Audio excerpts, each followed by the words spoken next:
मंगलम भगवान विष्णु मंगलम गरुड़ध्वज मंगलम पुंडरीकाक्ष मंगलाय तनोहरि। हरे कृष्ण। प्यारे भक्तों, आपको मेरा प्यार भरा राधे राधे। आज फाल्गुन मास का गुरुवार है, यानी बृहस्पतिवार है। दिनांक 21 मार्च 2024। आज हम श्रवणपान करेंगे गुरुवार व्रत कथा। उम्मीद करती हूँ कि आपने चैनल को सब्सक्राइब कर लिया होगा। यदि नहीं किया है तो चैनल को सब्सक्राइब कर बेल आइकन को जरूर दबा लीजिएगा, ताकि आगे आने वाली वीडियो के नोटिफिकेशन आप तक टाइम पर पहुँचते रहें। आइए प्रेम पूर्वक श्रद्धापूर्वक कथा श्रवणपान करते हैं। भारतवर्ष में एक प्रतापी और दानी राजा राज्य करता था। वह नित्य गरीबों और ब्राह्मणों की सहायता करता था। यह बात उसकी रानी को अच्छी नहीं लगती थी। वह न ही गरीबों को दान देती, न ही भगवान का पूजन करती थी, और राजा को भी दान देने से मना किया करती थी। एक दिन राजा शिकार खेलने वन को गए हुए थे, तो रानी महल में अकेली थी। उसी समय बृहस्पति देव साधु वेश में राजा के महल में भिक्षा लेने के लिए गए और भिक्षा मांगी। रानी ने भिक्षा देने से इनकार कर दिया और कहा, हे साधु महाराज, मैं तो दान पुण्य देने से तंग आ गई हूँ। मेरा पति सारा धन लुटाते रहते हैं। मेरी इच्छा है कि हमारा धन नष्ट हो जाए, फिर न रहेगा बांस न बजेगी बांसुरी। साधु ने कहा, देवी तुम तो बड़ी विचित्र हो। धन संतान तो सभी चाहते हैं, पुत्र और लक्ष्मी तो पापी के घर भी होने चाहिए। यदि तुम्हारे पास अधिक धन है तो भूखों को भोजन कराओ, प्यासों के लिए प्याऊ बनवाओ, मुसाफिरों के लिए धर्मशालाएं खुलवाओ।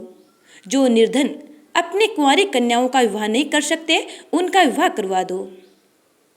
ऐसे और कई अन्य काम हैं जिनके करने से तुम्हारा यश लोक और परलोक में फैलेगा। परंतु रानी पर उस उपदेश का कोई प्रभाव न पड़ा। वह बोली, महाराज आप मुझे कुछ न समझाएं। मैं ऐसा धन नहीं चाहती जो हर जगह बांटती फिरूं। साधु ने उत्तर दिया, यदि तुम्हारी ऐसी इच्छा है तो तथास्तु। तुम ऐसा करना कि बृहस्पतिवार को घर लीपकर पीली मिट्टी से अपना सिर धोकर स्नान करना, भट्टी चढ़ाकर कपड़े धोना। ऐसा करने से आपका सारा धन नष्ट हो जाएगा। इतना कहकर वह साधु महाराज वहां से आलोप हो गए। साधु के अनुसार कई बातों को पूरा करते हुए रानी को केवल 3 बृहस्पतिवार ही बीते थे कि उसकी समस्त धन संपत्ति नष्ट हो गई। भोजन के लिए भी राजा का परिवार तरसने लगा। तब एक दिन राजा ने रानी से कहा, हे रानी तुम यहीं रहो, मैं दूसरे देश को जाता हूँ, क्योंकि यहाँ पर सभी लोग मुझे जानते हैं, इसलिए मैं कोई छोटा कार्य नहीं कर सकता। ऐसा कहकर राजा परदेश चला गया। वहाँ वह जंगल से लकड़ी काट कर लाता और शहर में बेचता। इस तरह वह अपना जीवन व्यतीत करने लगा। इधर राजा के परदेश जाते ही रानी और दासी दुखी रहने लगे। एक बार जब रानी और दासी को 7 दिन तक बिना भोजन के रहना पड़ा, तो रानी ने अपनी दासी से कहा, हे दासी, पास ही के नगर में मेरी बहन रहती है, वह बड़ी धनवान है, तू उसके पास जा और कुछ ले आ, ताकि थोड़ी बहुत गुजर बसर हो जाए। दासी रानी की बहन के पास गई। उस दिन गुरुवार था और रानी की बहन उस समय बृहस्पतिवार व्रत की कथा सुन रही थी। दासी ने रानी की बहन को अपनी रानी का संदेश दिया, लेकिन रानी की बड़ी बहन ने कोई उत्तर नहीं दिया। जब दासी को रानी की बहन से कोई उत्तर ना मिला तो वह बहुत दुखी हुई और उसे क्रोध भी आया। दासी ने वापस आकर रानी को सारी बात बता दी। सारी बात सुनकर रानी अपने भाग्य को कोसने लगी। उधर रानी की बहन ने सोचा कि मेरी बहन की दासी आई थी, परंतु मैं उससे नहीं बोली, इससे वह बहुत दुखी हुई होगी। कथा सुनकर और पूजन समाप्त करके वह अपनी बहन के घर आई और कहने लगी, हे बहन, मैं बृहस्पतिवार का व्रत कर रही थी। तुम्हारी दासी मेरे घर आई थी, परंतु जब तक कथा होती है तब तक न तो उठते हैं और न ही बोलते हैं। इसलिए मैं नहीं बोली। कहो दासी क्यों गई थी? रानी बोली, बहन तुमसे क्या छिपाऊं, हमारे घर में खाने तक को अनाज नहीं था। ऐसा कहते कहते रानी की आंखें भर आई। उसने दासी समेत पिछले 7 दिनों से भूखे रहने तक की बात अपनी बहन को विस्तार पूर्वक सुना दी। रानी की बहन बोली, देखो बहन, भगवान बृहस्पति देव सबकी मनोकामना पूर्ण करते हैं। देखो शायद तुम्हारे घर में अनाज रखा हो। पहले तो रानी को विश्वास नहीं हुआ, पर बहन के आग्रह करने पर उसने अपनी दासी को अंदर भेजा तो उसे सचमुच अनाज से भरा एक घड़ा मिल गया। यह देखकर दासी को बड़ी हैरानी हुई। दासी रानी से कहने लगी, हे रानी, जब हमको भोजन नहीं मिलता तो हम व्रत तो करते हैं, इसलिए क्यों न इनसे व्रत और कथा की विधि पूछ ली जाए ताकि हम भी व्रत कर सकें। तब रानी ने अपनी बहन से बृहस्पतिवार व्रत के बारे में पूछा। उसकी बहन ने बताया, बृहस्पतिवार के व्रत में चने की दाल और मुनक्का से विष्णु भगवान का केले की जड़ में पूजन करें तथा दीपक जलाएं, व्रत कथा सुने और पीला भोजन ही करें। इससे बृहस्पति देव प्रसन्न होते हैं। व्रत और पूजन विधि बताकर रानी की बहन अपने घर को लौट गई। 7 दिन के बाद जब गुरुवार आया तो रानी और दासी ने व्रत रखा। घुड़साल में जाकर चना और गुड़ लेकर आई, फिर उससे केले की जड़ तथा विष्णु भगवान का पूजन किया। अब पीला भोजन कहाँ से आए, इस बात को लेकर दोनों बहुत दुखी थे। चूंकि उन्होंने व्रत रखा था, इसलिए बृहस्पति देव उनसे बहुत प्रसन्न थे। इसलिए वे एक साधारण व्यक्ति का रूप धारण कर 2 थालों में सुंदर पीला भोजन दासी को दे गए। भोजन पाकर दासी बहुत प्रसन्न हुई और फिर रानी के साथ मिलकर भोजन ग्रहण किया। उसके बाद वे सभी गुरुवार को व्रत और पूजन करने लगी। बृहस्पति भगवान की कृपा से उनके पास फिर से धन संपत्ति आ गई, परंतु रानी फिर से पहले की तरह आलस्य करने लगी। तब दासी बोली, देखो रानी, तुम पहले भी इस प्रकार आलस्य किया करती थी। तुम्हें धन रखने में कष्ट होता था, इस कारण सभी धन नष्ट हो गया, और अब जब भगवान बृहस्पति की कृपा से धन मिला है तो तुम्हें फिर से आलस्य होता है। रानी को समझाते हुए दासी कहती है कि बड़ी मुसीबतों के बाद हमने यह धन पाया है, इसलिए हमें दान पुण्य करना चाहिए, भूखे मनुष्यों को भोजन कराना चाहिए और धन को शुभ कार्यों में खर्च करना चाहिए, जिससे तुम्हारे कुल का यश बढ़ेगा, स्वर्ग की प्राप्ति होगी और पितृगण प्रसन्न होंगे। दासी की बात मानकर रानी अपना धन शुभ कार्यों में खर्च करने लगी, जिससे पूरे नगर में उसका यश फैलने लगा। दूसरी ओर एक दिन राजा दुखी होकर जंगल में एक पेड़ के नीचे आसन जमाकर बैठ गया। वह अपनी दशा को याद करके व्याकुल होने लगा। बृहस्पतिवार का दिन था। एकाएक उसने देखा कि निर्जन वन में एक साधु प्रकट हुए। वह साधु वेश में स्वयं बृहस्पति देवता थे। लक्कड़हारे के सामने आकर बोले, हे लक्कड़हारे, इस सुनसान जंगल में तू चिंता मगन क्यों बैठा है? लक्कड़हारे ने दोनों हाथ जोड़कर प्रणाम किया और उत्तर दिया, महात्मा जी, आप सब कुछ जानते हैं, मैं क्या कहूँ? यह कहकर रोने लगा और साधु को अपनी आत्मकथा सुनाई। महात्मा जी ने कहा, तुम्हारी स्त्री ने बृहस्पति के दिन बृहस्पति भगवान का निरादर किया है, जिसके कारण बृहस्पति भगवान रुष्ट होकर तुम्हारी ये दशा कर दी।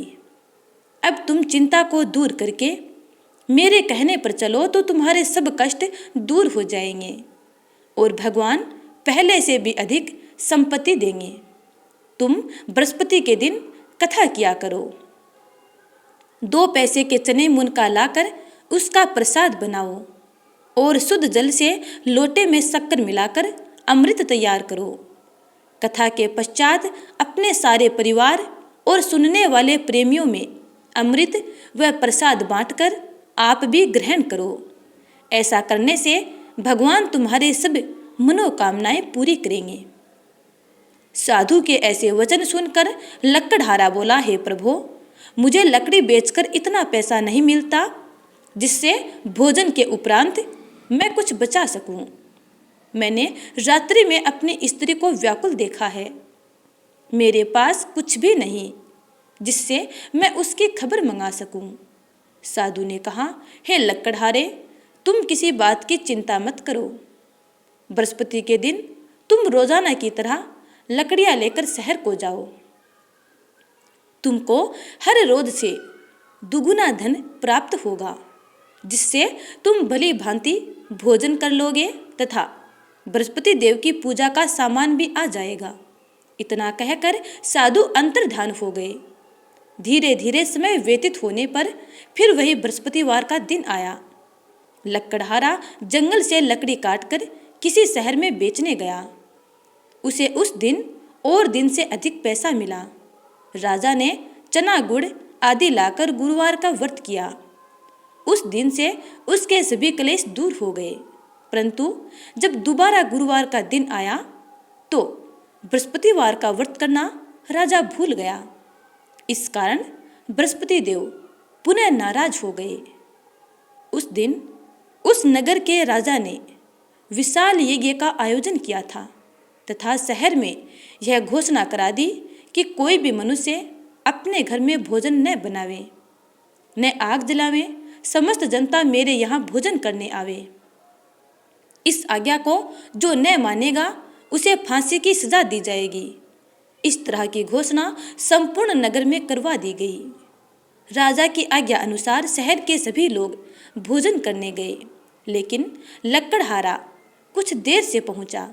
इसलिए राजा उसको अपने साथ अपने महल में ले गया। महल में ले जाकर उसे भोजन करा रहे थे कि राजा की रानी की दृष्टि उस महल के उस खूंटी पर पड़ी जहां हमेशा सोने का हार लटका रहता था, और उस लकड़हारे के जाते ही वह हार वहां से गायब हो गया। तब रानी ने निश्चय किया कि मेरा हार इस मनुष्य ने चुरा लिया है।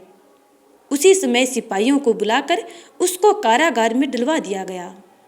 जब लकड़हारा कारागार में पड़ गया और बहुत दुखी होकर विचार करने लगा कि न जाने कौन से पूर्व जन्म के कर्म से मुझे यह दुख प्राप्त हुआ है, और उसी साधु को याद करने लगा जो कि जंगल में मिला था। उसी समय तत्काल बृहस्पति देव साधु के रूप में प्रकट हुए और उसकी दशा को देखकर कहने लगे, अरे मूर्ख, तूने बृहस्पति देव की कथा नहीं करी, इस कारण तुझे दुख प्राप्त हुआ है। अब चिंता मत कर। बृहस्पतिवार के दिन कारागार के दरवाजे पर 4 पैसे पड़े मिलेंगे। उनसे तू बृहस्पति देव की पूजा करना, तेरे सभी कष्ट दूर हो जाएंगे। बृहस्पतिवार का दिन आया तो उस लकड़हारे को उस दरवाजे के आगे 4 पैसे मिले। लकड़हारे ने उन पैसों को लिया और उनसे बृहस्पति देव की कथा कही। उसी रात्रि को बृहस्पति देव ने उस नगर के राजा को सौपन में कहा, हे राजा, तुमने जिस आदमी को कारागार में बंद कर दिया है वह निर्दोष है, वह राजा है, उसे छोड़ देना। रानी का हार उसी खूंटी पर लटका है जिस पर पहले लटका हुआ था। अगर तू ऐसा नहीं करेगा तो मैं तेरे राज्य को नष्ट कर दूंगा। इस तरह रात्रि के सौपन को देखकर राजा प्रातःकाल उठा और खूंटी पर हार देखकर लकड़हारे को बुलाकर क्षमा मांगी तथा लकड़हारे को योग्य सुंदर वस्त्र आभूषण देकर विदा कर दिया। बृहस्पति देव की आज्ञा अनुसार लकड़हारा अपने नगर को चल दिया। राजा जब अपने नगर के निकट पहुंचा तो उसे बड़ा आश्चर्य हुआ। नगर में पहले से अधिक बाग, तालाब, कुएं तथा बहुत सी धर्मशालाएं, मंदिर आदि बन गए थे। राजा ने पूछा, यह किसका बाग और धर्मशालाएं हैं? तब नगर के सब लोग कहने लगे, यह सब रानी और बांदी के हैं। तो राजा को आश्चर्य हुआ और गुस्सा भी आया। जब रानी ने यह खबर सुनी कि राजा आ रहे हैं तो उन्होंने बांदी से कहा, हे दासी, देख, राजा हमको कितनी बुरी हालत में छोड़ गए थे। अब पुनः हम धनवान हो गए हैं। हमारी हालत पुनः बदल गई है। हम संपत्तिवान और ऐश्वर्यवान हो गए हैं। हमारी ऐसी हालत देखकर राजा पुनः लौट न जाए, इसलिए तू दरवाजे पर खड़ी हो जा। आज्ञा अनुसार दासी दरवाजे पर खड़ी हो गई। जब राजा दरवाजे पर पहुंचा तो राजा को महल के अंदर ले गई। तब राजा ने क्रोध करके अपनी रानी से पूछा कि यह धन तुम्हें कैसे प्राप्त हुआ है। तब उन्होंने कहा, हमें यह धन संपत्ति बृहस्पति देव के इस व्रत के प्रभाव से प्राप्त हुआ है। राजा ने निश्चय किया कि 7 रोज यानी 7वें दिन तो हर कोई बृहस्पति देव का पूजन किया करता है, परंतु मैं प्रतिदिन दिन में 3 बार कहानी तथा हर रोज व्रत किया करूँगा। अब हर समय राजा के दुपट्टे में चने की दाल बंधी रहती थी तथा दिन में 3 बार कहानी कहता। एक रोज राजा ने विचार किया कि चलो अपनी बहन के यहाँ हो आऊं। इस तरह निश्चय कर राजा घोड़े पर सवार हो अपनी बहन के यहाँ चलने लगा। मार्ग में उसने देखा कि कुछ आदमी एक मुर्दे को लिए जा रहे हैं। उन्हें रोककर राजा कहने लगा, अरे भाइयों, मेरी बृहस्पति देव की कथा सुन लो। वे बोले, लो, हमारा तो आदमी मर गया है, इसको अपनी कथा की पड़ी है। परंतु कुछ आदमी बोले, अच्छा कहो, हम तुम्हारी कथा अवश्य सुनेंगे। राजा ने दाल निकाली और जब कथा आदि हुई कि मुर्दा हिलने लग गया और जब कथा समाप्त हो गई तो राम राम करके मनुष्य उठकर खड़ा हो गया। उसके बाद जब वह आगे चला तो उसे एक किसान खेत में हल चलाता मिला। राजा ने उसे देखा और उससे बोले, अरे भैया, तुम मेरी बृहस्पतिवार की कथा सुन लो। किसान बोला, जब तक मैं तेरी कथा सुनूंगा तब तक 4 हरैया जोत लूंगा, जा अपनी कथा किसी और को सुनाना। इस तरह राजा आगे चलने लगा। राजा के हटते ही बैल पछाड़ खाकर गिर गए तथा किसान के पेट में बड़ी जोर से दर्द होने लगा। उस समय उसकी माँ रोटी लेकर आई। उसने जब यह देखा तो अपने पुत्र से सब हाल पूछा और बेटे ने सभी हाल कह सुनाया। तो बुढ़िया माई दौड़ी दौड़ी उस घुड़सवार के पास गई और उससे बोली कि मैं तेरी कथा सुनूंगी, तू अपनी कथा मेरे खेत पर चलकर ही कहना। राजा ने बुढ़िया के खेत पर जाकर कथा कही, जिसके सुनते ही उनके बैल उठकर खड़े हो गए तथा किसान के पेट में जो दर्द हो रहा था वो भी बंद हो गया। अब राजा अपनी बहन के घर पहुंचा। बहन ने भाई की खूब मेहमानी की। दूसरी रोज प्रातःकाल राजा जगा तो वह देखने लगा कि सब लोग भोजन कर रहे हैं। राजा ने अपनी बहन से कहा, ऐसा कोई मनुष्य है जिसने भोजन नहीं किया हो? मेरी बृहस्पतिवार की कथा सुन ले। बहन बोली, हे भैया, यह देश ऐसा ही है कि पहले यहाँ भोजन करते हैं, बाद में अन्य काम करते हैं। अगर कोई पड़ोस में हो तो देख आऊं। वह ऐसा कहकर देखने चली गई, परंतु उसे कोई ऐसा व्यक्ति न मिला जिसने भोजन न किया हो। अतः वह एक कुम्हार के घर गई जिसका लड़का बीमार था। उसे मालूम हुआ कि उनके यहाँ 3 रोज से किसी ने भोजन नहीं किया है। रानी ने अपने भाई की कथा सुनने के लिए कुम्हार से कहा और वह कुम्हार कथा सुनने के लिए तैयार हो गया। राजा ने कुम्हार के घर जाकर बृहस्पतिवार की कथा कही। कथा सुनकर उसका लड़का ठीक हो गया। अब तो राजा की प्रशंसा होने लगी। एक रोज राजा ने अपनी बहन से कहा, हे बहन, हम अपने घर को जाएंगे, तुम भी तैयार हो जाओ। राजा की बहन ने अपनी सास से कहा। सास ने कहा, हाँ चली जा, परंतु अपने लड़कों को मत ले जाना, क्योंकि तेरे भाई के कोई औलाद नहीं है। बहन ने अपने भैया से कहा, हे भैया, मैं तो चलूंगी पर कोई बालक नहीं जाएगा। राजा बोला, जब कोई बालक नहीं चलेगा तब तुम क्या करोगी? बड़े दुखी मन से राजा अपने घर को लौट आया। राजा ने अपनी रानी से कहा, हम निर्वंशी हैं, हमारा मुंह देखने का धर्म नहीं है और कुछ भोजन जल आदि ग्रहण नहीं किया।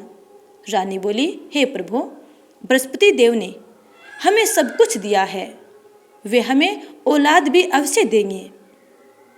उसी रात को बृहस्पति देव ने राजा से सौपन में कहा, हे राजा, उठ, सभी सोच त्याग दे, तेरी रानी गर्भ से है।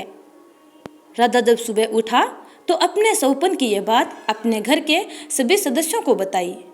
राजा की बात सुनकर घर में खुशी का माहौल हो गया।